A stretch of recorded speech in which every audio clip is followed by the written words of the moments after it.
வாசிக்கலாமா?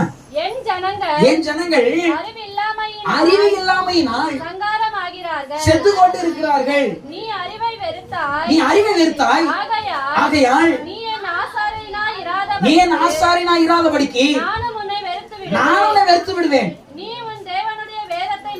நீ இங்கதான் எல்லாம் வாசிக்கணும். இதுதான் நாம் சொல்ல வர முக்கியமான பாயிண்ட். நீ உன் தேவனுடைய வேதத்தை மறந்தால், ஆகையால் நானும் உன் பிள்ளைகளை மறப்பேன்.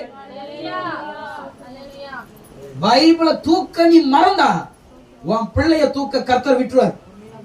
இன்னைக்கு நிறைய பேர் பைபிளை வாசிக்காம பிள்ளைகளை நடுத்தேர்ல விட்டுருக்கீங்க. ஆண்டவர் எச்சரிக்கிறதை சொல்லுகிறேன். வேதத்தை தூக்க பெற்றோர்கள் மறந்து போகிறீர்கள். வேதம் எவ்வளவு பொக்கிஷம் என்பதை உங்களுக்கு தெரியாமல் போயிடுச்சு. வேத தூக்க நீ மறந்தால் உன் பிள்ளைகளை நான் கைவிடுவேன். உன் பிள்ளைகளை நான் மறந்துடுவேன். உன் பிள்ளை நல்லா இருக்குன்னா நல்லா இருக்க கூடாதா?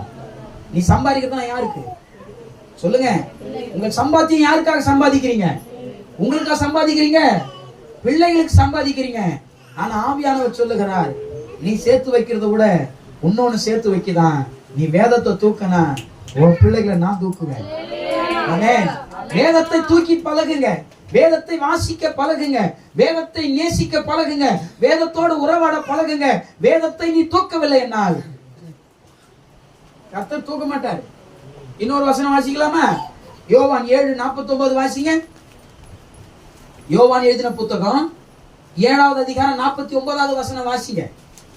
ஏன் என் குடும்பத்துல ஆசீர்வாதம் வரலன்றது இப்ப உங்களுக்கு புரியும். வேதத்தை அறியாதவர்களாகிய இந்த ஜனங்கள் சத்தமா வாசி மகளை போ. வேதத்தை அறியாதவர்களாகிய இந்த ஜனங்கள் சபிக்கப்பட்டவர்கள் என்றார்கள். ஏன் நம்ம குடும்பத்துல ஆசீர்வாதம் வரலன்னா வேதத்தின் அறிவு நமக்கு இல்லாததினாலே நம்ம குடும்பம் சபிக்கப்பட்டிருக்கு. வேதத்தை வாசிக்க நீ மறந்து போற, வேதத்தை நேசிக்க மறந்து போற, வேதத்தை தூக்குவதற்கு மறந்து போற, வேதத்தின்படி வாழ மறந்து போற, வேதத்தின்படி செய்வதற்கு நமக்கு வரவில்லை. வரலன்னா ஆண்டவர் உங்களை விட்டுறாரு. ஓ, நான் தான் கொடுத்துட்டேன் 66 புத்தகத்தை. நீ வேதத்தை தூக்கினால் வேதம் உங்களை தூக்கும். அல்லேலூயா. சத்தமா சத்தமா சொல்லுங்க. அப்ப நம்ம வேதத்தை நேசிக்கிறவங்களா மாறணும். வசனத்தை நேசிக்கிறவங்களா மாறணும். வசனத்தை என்னைக்கு நேசிக்க ஆரம்பிக்க போறோம்? எத்தனை வருஷமா சபையில ஊழியம் நம்ம உட்கார்ந்துட்டு இருக்கிறோம்? எத்தனை வருஷம் ஆராதனைக்கு போறோம்? எத்தனை ஆராதனைகளை அட்டெண்ட் பண்ணிருக்கிறோம்?